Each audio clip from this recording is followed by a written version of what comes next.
Hello students. आज हम समझेंगे figures of speech. Figures of speech को हिंदी में अलंकार कहा जाता है। तो ये जो है बहुत इम्पॉर्टेंट है क्लास 9th एंड 10th के लिए। लिटरेचर में बहुत ज़्यादा पोर्शन आता है फिगर्स ऑफ स्पीच से रिलेटेड। कभी कभी जो एक्सट्रैक्ट बेस्ड क्वेश्चंस होते हैं उसमें पूछ लेते हैं कि ये जो अब गिवन पार्ट है इसमें कौन सी फिगर ऑफ स्पीच यूज हुई है। तो हम लोग जो हैं इन वीडियोस में कुछ इम्पॉर्टेंट जो हमारी फिगर्स ऑफ स्पीचेस हैं आपकी क्लास के अकॉर्डिंग उनको कवर अप करेंगे। ठीक है, तो सबसे पहले हम देखते हैं what are the figure of speech. Figure of speech आखिर में होता क्या है। तो it is a deviation from the ordinary use of words in order to increase their effectiveness. Basically, it is the figurative language that may consist of a single word or phrase. It may be simile, metaphor, personification to convey the meaning other than the literal meaning. तो figure of speech क्या होता है बेटा? ये ऐसे शब्द होते हैं, ठीक है, या फिर ऐसे सेंटेंसेस होते हैं जिनके द्वारा हम अपनी जो लैंग्वेज है उसको इन्हेंस करते हैं, उसको ब्यूटीफाई करते हैं, उसको ब्यूटी देने का काम करते हैं। जैसा कि अलंकार की डेफिनेशन है हिंदी में कि अलंकार क्या होते हैं? किसी चीज़ को, भाषा को, स्पेशली स्पेशली किसको, भाषा को सजाने का काम करते हैं।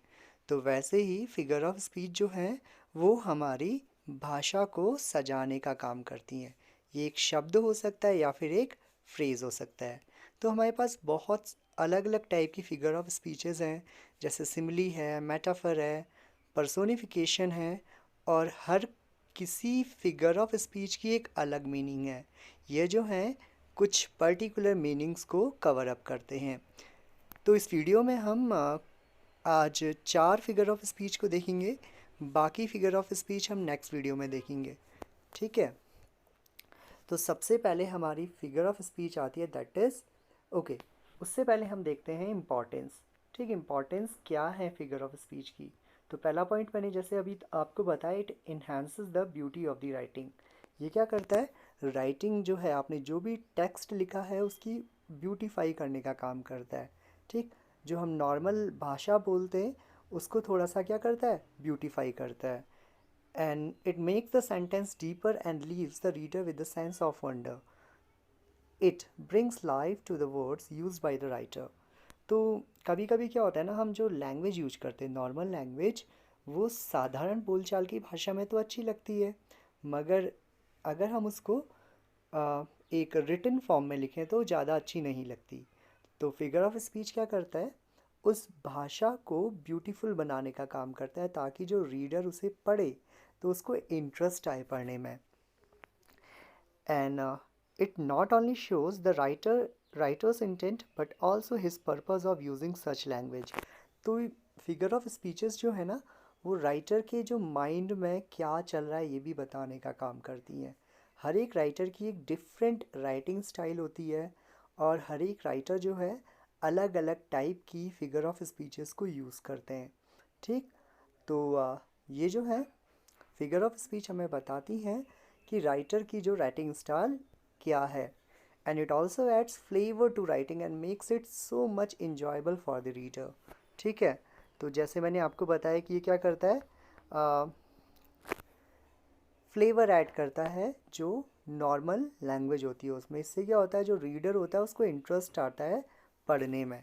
ठीक है, अब देखते हैं हमारी types of figure of speech. ठीक, कौन कौन से टाइप्स होते हैं फिगर्स ऑफ स्पीच के। सबसे पहला है सिमिली। ठीक, सिमिली इज़ वेरी इंपॉर्टेंट। ये सिमिली लिखा हुआ है, इसको स्माइल कोई नहीं पढ़ेगा। ठीक है, आप लोग इसको स्माइल पढ़ लेते हैं, दैट इज़ सिमिली। तो सिमिली क्या होता है? इसमें जो है two things which are completely unlocked are compared with each other. A simile is introduced by the words such as like, so, as well as etc. तो सिमिली में क्या करते हैं, हमारे पास दो अलग अलग ऑब्जेक्ट्स होते हैं और उनको आपस में हम कंपेयर करते हैं। ठीक है, कंपैरिजन करते हैं दो बिल्कुल ही डिफरेंट एलिमेंट्स का, और कंपैरिजन करते हैं हम लाइक, सो, एज वर्ड्स का यूज़ करके। एग्जाम्पल देखो, the flower is as pretty as a picture. देखो, इसमें हमने फ्लावर का कंपैरिजन किया है पिक्चर के साथ बाय यूजिंग एज। हमने एज वर्ड का यूज़ किया और साथ ही साथ flower is a different object and picture is a different object, और हमने इन दोनों को आपस में क्या किया है, कंपेयर किया है। अगला देखो, he is as sober as a जज। ठीक, ही जो है वो अलग ऑब्जेक्ट है और जज जो है अलग ऑब्जेक्ट है, बट एक क्वालिटी है सोबैरिटी। सोबर होना मतलब बहुत ज़्यादा शांत गंभीर स्वभाव का होना। तो हम ये कह रहे हैं ही और जज का कंपैरिजन किया हमने एज लगाकर। ठीक है, और भी बहुत सारे आपके एग्जाम्पल्स हो सकते हैं। ठीक है, like he place like Virat Kohli. ठीक, Virat Kohli is a different person and he is a different person, but यहाँ पे को प्लेइंग स्टाइल का कंपैरिजन कर रहे हो आप क्या यूज़ करके, लाइक यूज़ करके। ठीक, अब बात करते हैं हम अपनी नेक्स्ट फिगर ऑफ स्पीच की, दैट इज़ मेटाफर। मेटाफर और सिमली जो है वो लगभग लगभग सेम होते हैं। मेटाफर में भी हम क्या करते हैं, दो अलग अलग ऑब्जेक्ट का कंपैरिजन करते हैं, मगर मेटाफर में जो है हम एज, लाइक, इन वर्ड्स का यूज़ नहीं करते। ठीक है, इसमें हम डायरेक्टली कंपैरिजन कर देते हैं, सीधे सीधे कंपैरिजन कर देते हैं। देखो एग्जाम्पल दिया है, he is like a giant. ठीक, यहाँ हमने लाइक यूज़ किया तो ये जो है सिमली बन गई। अगर हम डायरेक्टली बोल रहे हैं ही इज़ अ जाइंट, ठीक, हमने लाइक यूज़ नहीं किया, हमने डायरेक्टली बोला ही इज़ अ जाइंट, तो ये मेटाफर है। ठीक, मेटाफर में भी कंपैरिजन हो रहा है, मगर मेटाफर में हम लाइक, एज, इन वर्ड्स का यूज़ नहीं कर रहे हैं। एग्जाम्पल देखो, you are an apple of my eye. ठीक, और देखो ocean sound is music to my ear. ठीक, इसके अलावा भी बहुत सारे एग्जाम्पल हो सकते हैं, जैसे मैंने अभी विराट कोहली वाला एग्जाम्पल दिया। अगर आप इसमें बोलो ही इज़ विराट कोहली, ठीक, तो Virat Kohli is different person and he is different person, but दोनों का प्लेइंग स्टाइल क्या पता सेम होता हो, इसलिए हमने क्या किया, दोनों को आपस में कंपेयर किया। ओके, तो सिमिली एंड मेटाफर आपको समझ में आ गए होंगे। सिमिली में क्या है, कंपैरिजन है, और इसमें हम क्या करते हैं, लाइक, सो या एज वर्ड का यूज़ करते हैं कंपैरिजन करने के लिए, और मेटाफर में हम डायरेक्टली कंपेयर करते हैं दो अलग अलग ऑब्जेक्ट्स को। फिर आता है पर्सोनिफिकेशन। पर्सोनिफिकेशन नाम से ही पता चल रहा है, पर्सोनीफाई करना, पर्सन। ठीक है, तो इसमें क्या करते हैं हम, नॉन लिविंग जो थिंग्स होती हैं, ठीक है, या फिर एब्स्ट्रैक्ट आइडियाज़ होते हैं, या क्वालिटीज़ होती हैं, इमोशंस होते हैं, उनको क्या करते हैं, ह्यूमंस की तरह रिप्रेजेंट करते हैं। ठीक है, उनको जो है ह्यूमनाइज करने का काम करते हैं, उनको पर्सन्स की तरह रिप्रेजेंट करने का काम करते हैं। एग्जाम्पल देखो, angry clouds surrounded the island. ठीक, अब क्लाउड्स जो हैं वो कभी गुस्सा नहीं कर सकते, they are non living object, but यहाँ हमने एक क्वालिटी दी है क्लाउड्स को, डेट इज़ एंगर। ठीक है, तो हमने यहाँ क्लाउड्स को क्या किया है, पर्सोनीफाई किया है। अगला एग्जाम्पल देखो, अर्थ वॉज थर्स्टी फॉर वाटर। ठीक है, जो धरती थी वो पानी के लिए प्यासी थी। अब जो धरती होती है, ठीक, वो नॉन लिविंग ऑब्जेक्ट है, ठीक, उसको भूख प्यास नहीं लगती होगी, बट हमने अर्थ को क्या किया है, पर्सोनीफाई कर रखा है, यहाँ पे को पर्सन्स की क्वालिटी दे रखी है। अब पर्सोनिफिकेशन वैसे तो मोस्टली पोएम्स में यूज़ होता है। ठीक है, आप देखते होगे पोएम्स में क्या होता है कि वर्ड्स हम या फिर सेंटेंसेस हम यूज़ करते हैं, जैसे कि the wind is dancing, the leaves were singing.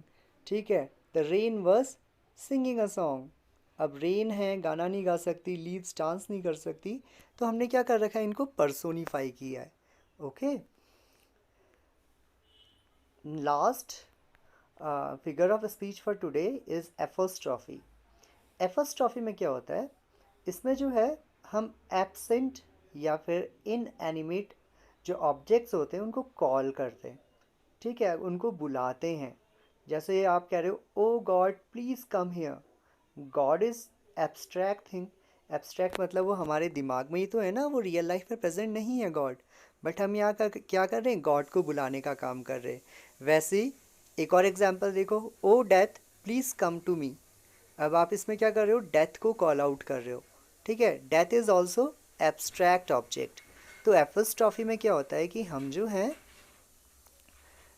Non living या एब्स्ट्रैक्ट ऑब्जेक्ट्स को कॉल आउट करते हैं। ठीक है, it is not much important according to your syllabus, आपके सिलेबस में इसका यूज़ कम होता है, मगर simile metaphor and personifications are very important. ठीक है, and you just have to remember कि पर्सोनिफिकेशन क्या होता है, सिमिली क्या होता है और मेटाफर क्या होता है। ठीक है, तो आज हमने कवर अप किए हैं 4 फिगर ऑफ स्पीच। बाकी फिगर्स ऑफ स्पीच हम अपने नेक्स्ट वीडियो में कवर करेंगे। ठीक है, नेक्स्ट क्लास में कवर करेंगे। आई होप आपको ये समझ में आई होंगी। Thanks for watching this.